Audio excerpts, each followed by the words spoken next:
dice. I think our only option is to use the laser to slowly burn our way through. This is gonna take a while. The electrical system here is out, and we can't get the barrier wall to open. We tried using explosives, but it's tricky to pull off without collateral damage. What we need is some way to focus the power onto one centralized location.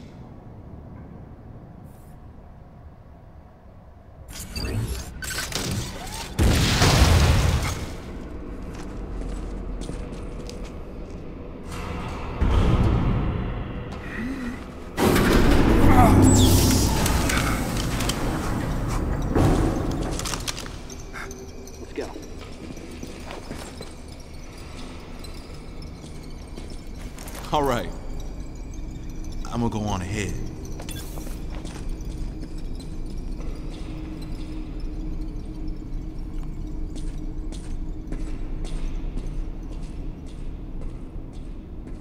Adam hadn't authorized it, but I decided to remain on site for the sake of the others.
Data recording restoration sequence activated. Sequence complete. Process successful.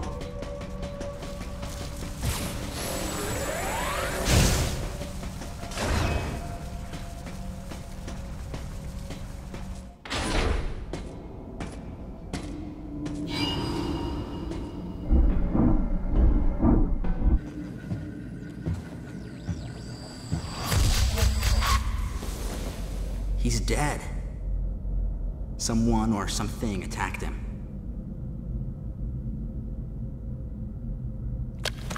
Whoa!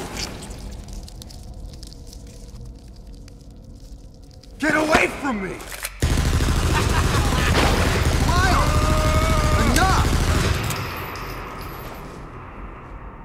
It was obvious that there was some pervasive danger throughout the facility. I didn't know what had brought Adam here, but I did know that cooperation was imperative if we were to restore safety. Adam, listen to me. Clearly, this facility is in complete disorder. It might be too dangerous for your men to go alone. That's why I've... Look at that! They're coming out of the wall! Right, stay calm.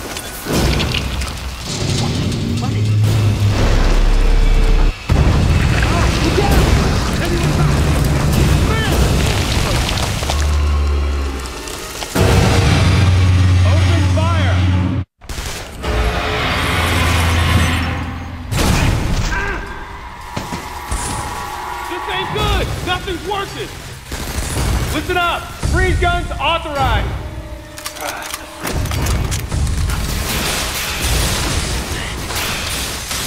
Sam, I'm authorizing missile use.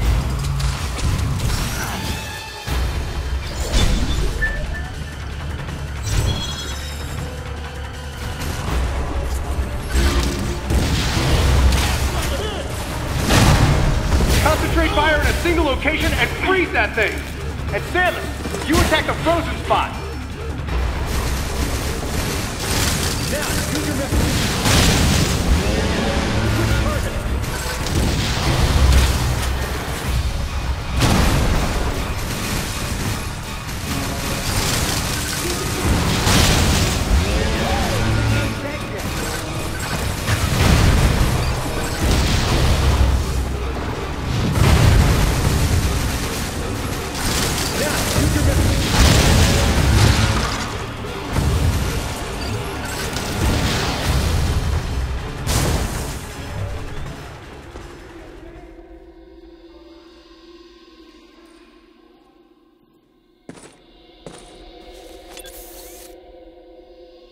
Samus, looks like I'm gonna need to ask for your cooperation on this mission, but I'm also gonna have to ask that you follow my commands. You don't move unless I say so, and you don't fire until I say so.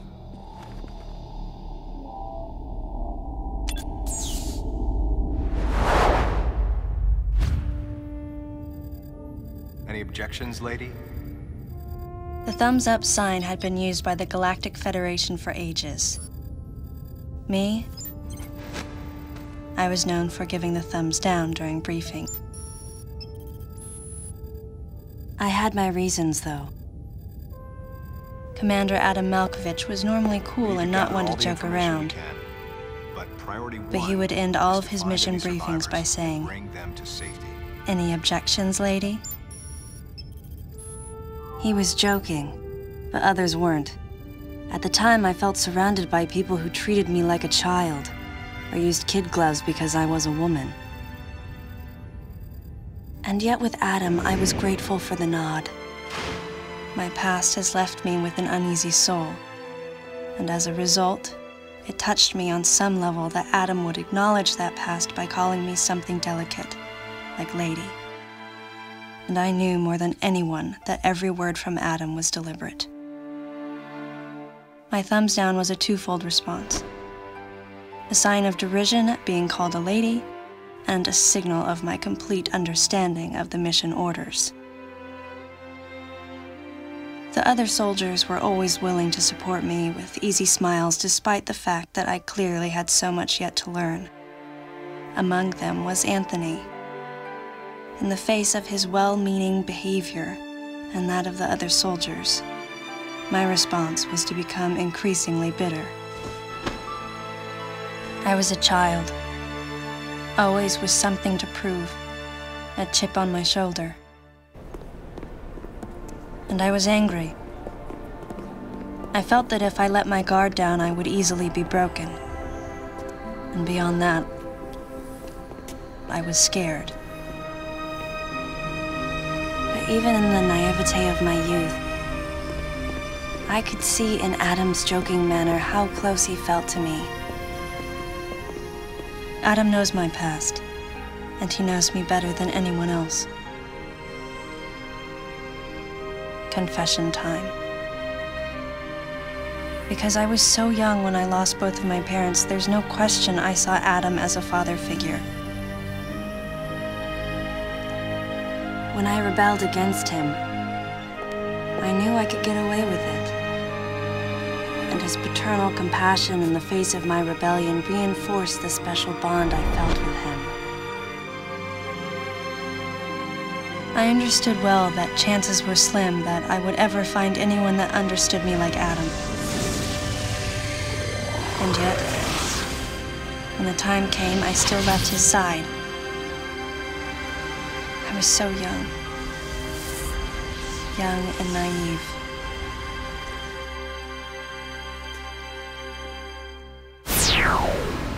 Exactly what transpired here on the bottle ship is still uncertain. Here's what we do know. The equipment we thought had been destroyed is operational again. And and we've seen casualties attributed to an unidentified and lethal creature. The situation is critical. We need to gather all the information we can, but priority one is to find any survivors and bring them to safety. Consider this site extremely dangerous. Be careful as you make your sweeps. And there's one problem. The wireless interference in this facility is all-pervasive. Your comm systems are useless. As a result, communication channels will be limited to the facility's navigation booths. Well then, Lyle, investigate Sector 1 and show a little restraint with the explosives. Gotcha. Maurice, you cover Sector 2. Repair any equipment you come across. Affirmative. Anthony, you're Sector 3. I'll leave it to you to decide whether plasma guns are called for. All right. James, check out the control bridge. Our communication issues might be the result of electrical interference. Yes, sir. And KG, run a complete sweep of the residential quarters and investigate any trace of survivors. Got it. Each of you is authorized to use a freeze gun. Do not forget to check in regularly via navigation booths. And Samus, you go to the system management room. Do everything you can to get the electrical system back up and running. Looks like your comm system is still functional.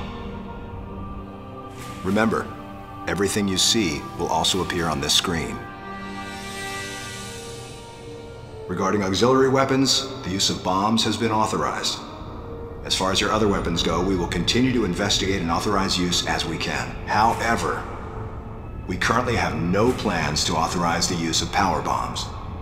As you know, they have the ability to spread a high-temperature heat wave over a large area, impacting living things, which is a nice way of saying they can vaporize humans instantly. You should be well aware of how dangerous power bombs are, and how their devastation can't be obstructed with common materials. Once the mission in the system management room is complete, I need you to report back. I'll give you your next orders then.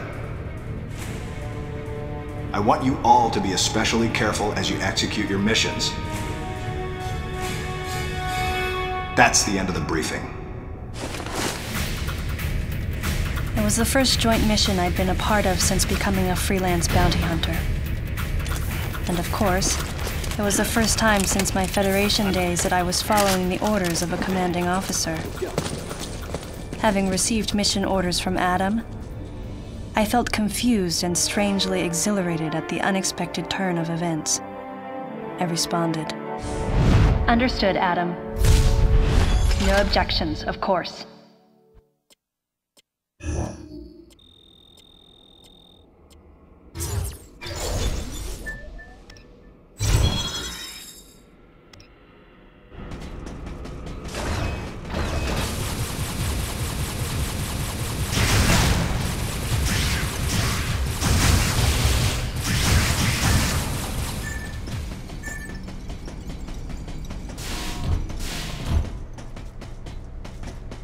Data recording and restoration sequence activated. Sequence complete. Process successful.